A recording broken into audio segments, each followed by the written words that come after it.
Mga kwentuhang puno ng kwela, dun sa dating tambayan, kalapit ng eskwela.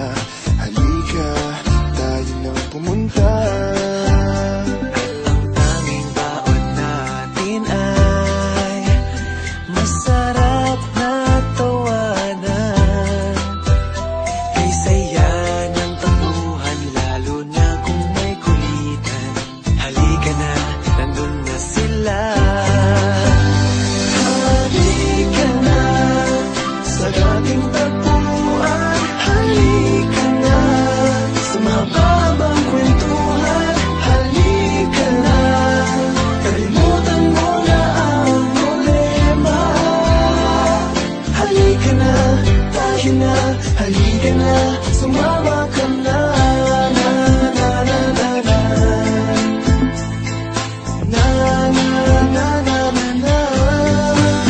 Marami sa atin talagang iba. Di akalain na magkikita pa. San ka man